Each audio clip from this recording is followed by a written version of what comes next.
Learners, welcome to channel. तो यहाँ पे आज हम प्रैक्टिस करेंगे MCQ sale of goods act 1930 से।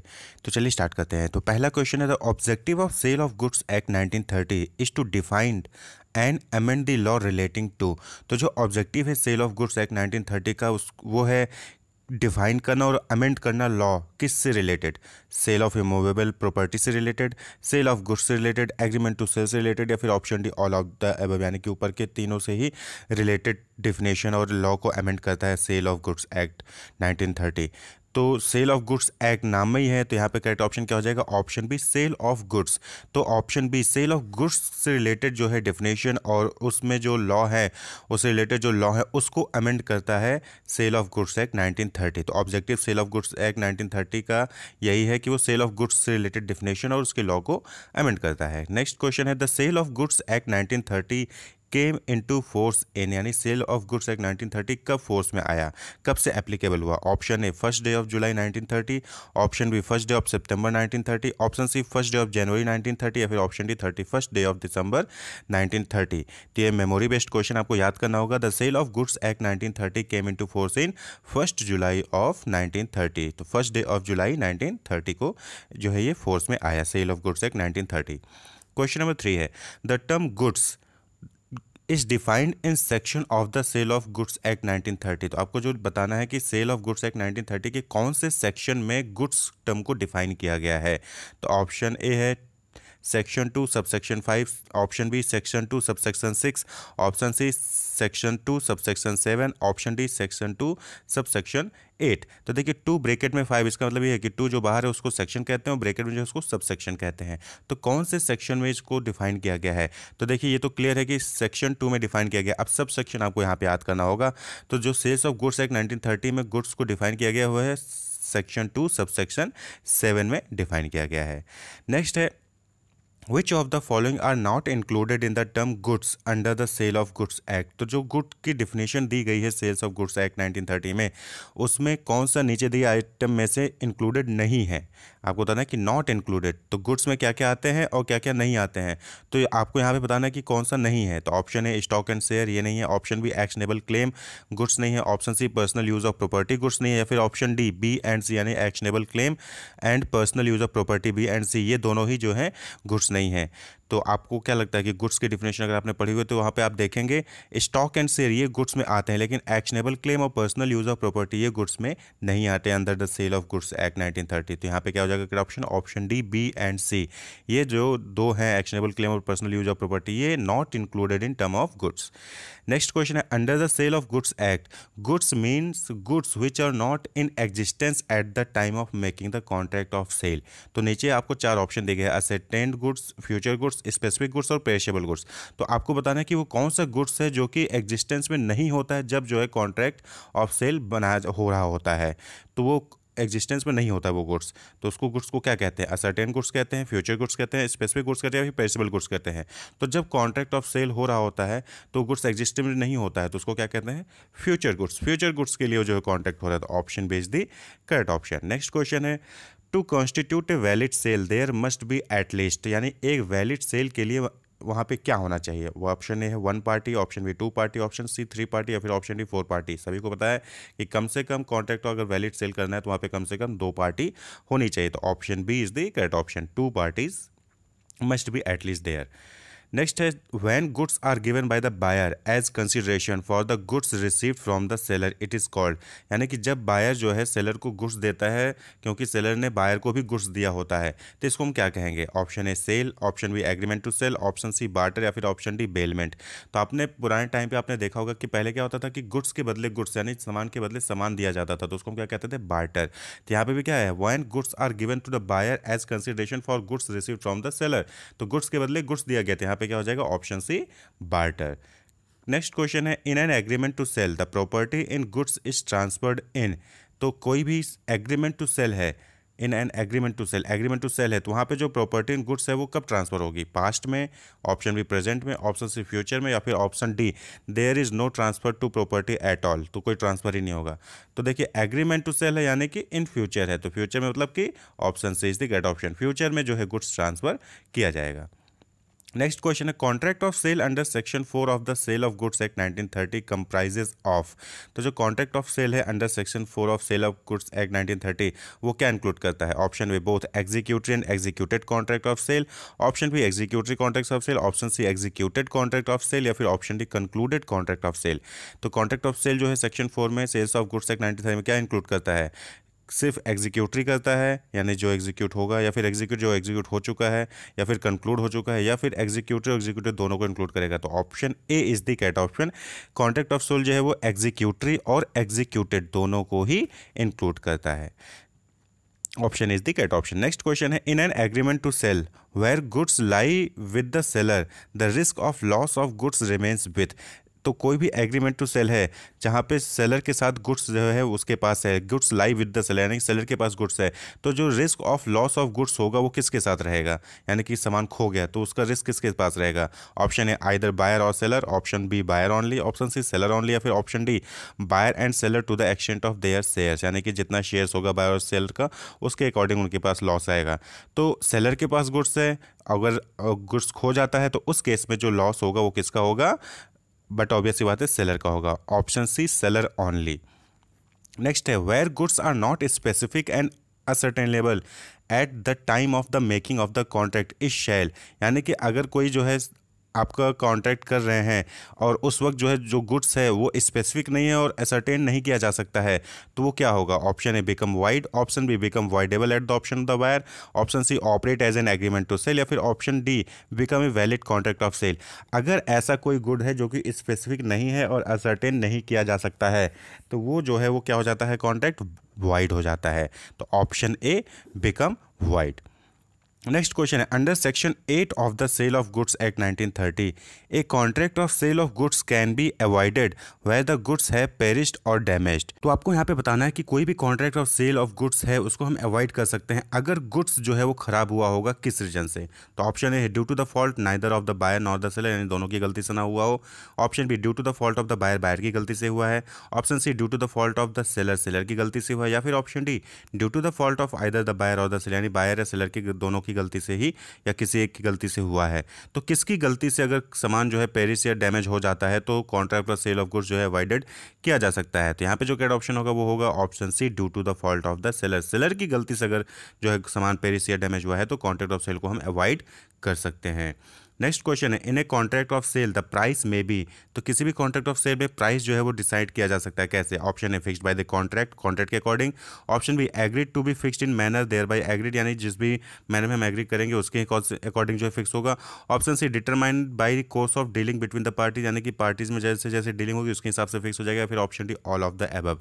तो किसी भी कॉन्ट्रैक्ट ऑफ सेल में प्राइस जो है ये ऊपर के तीनों ही ए बी सी तीनों तरीके से ही फिक्स किया जा सकता है। तो ऑप्शन हो जाएगा option D all of the above, तीनों से ही तरीके से प्राइस हम फिक्स कर सकते हैं। क्वेश्चन नंबर 14 है the prima facie evidence of a reasonable price under section 9 of the sale of goods act is, यानी कि रीजनेबल प्राइस अंडर सेक्शन 9 में सेल्स ऑफ गुड्स एक्ट में क्या होता है? ऑप्शन ए मार्केट प्राइस को कहते हैं, ऑप्शन बी करंट प्राइस को कहते हैं, option C price as determined by the court, या फिर ऑप्शन डी रीयूज प्राइस। देखिए कॉन्ट्रैक्ट ऑफ सेल में कभी कभी क्या होता है कि जब हम प्राइस फिक्स नहीं कर पाते हैं तो हम कहते हैं कि चलो ठीक है कम से कम रीजनेबल प्राइस तो दे देना। तो रीजनेबल प्राइस का मतलब होता है मार्केट प्राइस, यानी जो मार्केट में रेट चल रहा हो आप वही दे दीजिए।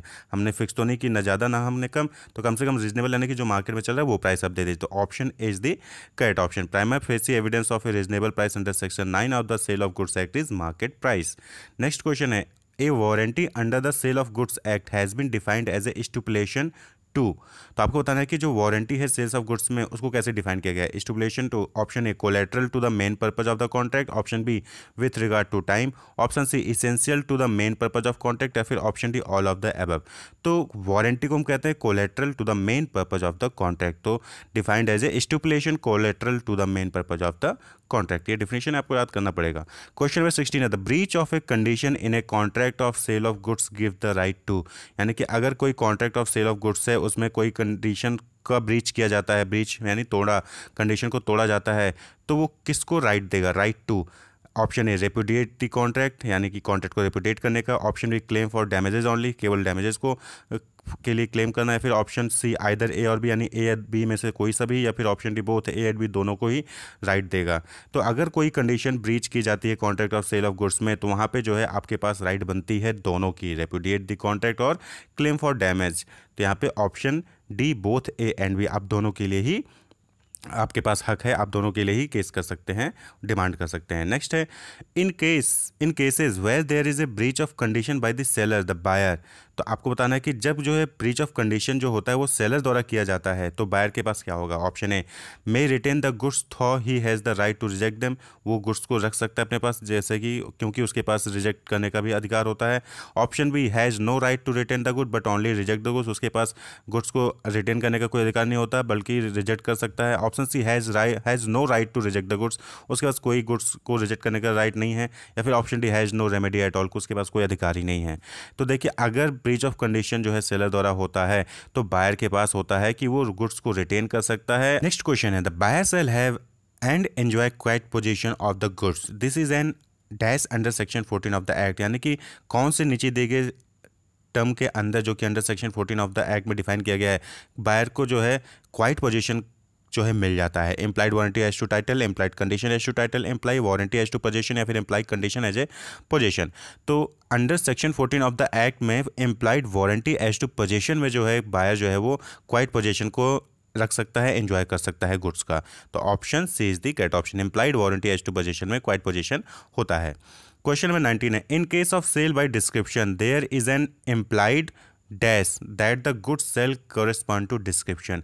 तो जब भी कोई सेल बाय डिस्क्रिप्शन होता है, डिस्क्रिप्शन के हिसाब से सेल होता है, तो वहाँ पे कौन सा इम्प्लाइड जो है आ जाता है। इम्प्लाइड वारंटी आता है, इम्प्लाइड कंडीशन आता है, इम्प्लाइड स्टूपलेशन आता है, फिर इम्प्लाइड डिस्क्रिप्शन आता है। आपको ये बताना है। तो यहाँ पे क्या होता है कि सेल्स बाय डिस्क्रिप्शन है, तो यहाँ पे बट ऑब्वियसली बात है कि इम्प्लाइड बाय कंडीशन हो जाएगा। तो option B is the correct option. Description के हिसाब से अगर आप सेल कर रहे हो तो आप कंडीशन में हो कि जो डिस्क्रिप्शन था उसके हिसाब से आपको प्रोडक्ट देना होगा, नहीं तो फिर अगर आपने कंडीशन तोड़ी तो वहाँ पे सेलर या बायर के पास राइट्स आ ही जाते हैं।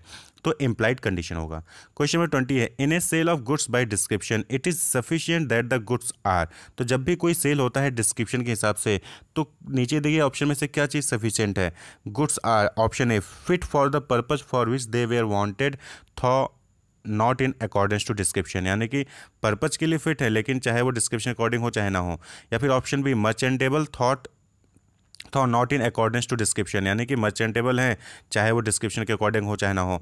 या फिर option C wholesome even if they do not correspond to description, wholesome है लेकिन डिस्क्रिप्शन के अकॉर्डिंग हो चाहे ना हो। या फिर option D the same as that of their description, यानी कि जैसा सेल ऑफ डिस्क्रिप्शन में बताया गया था वैसा ही एक एग्जैक्टली है। Option D same as that of description. तो देखिए sales of goods of description में क्या होता है कि sales of goods by description, तो वहाँ पे जो डिस्क्रिप्शन में आपने बताया है उसके अकॉर्डिंग उस कंडीशन को फुलफिल करना होगा। जैसे कि अभी ऊपर आपने देखा सेल्स बाय डिस्क्रिप्शन क्या होता है, इम्प्लाइड कंडीशन लग जाता है कि जो आपने कहा है वही आप देंगे। तो ऊपर के ए बी सी तीनों में क्या है कि वो कह रहा है कि डिस्क्रिप्शन के अकॉर्डिंग हो चाहे ना हो कोई दिक्कत नहीं है, लेकिन फिट फॉर पर्पज है, मर्चेंटेबल या होलसम है, तो वो नहीं चलेगा। Option D is the correct option, the same as that of their description.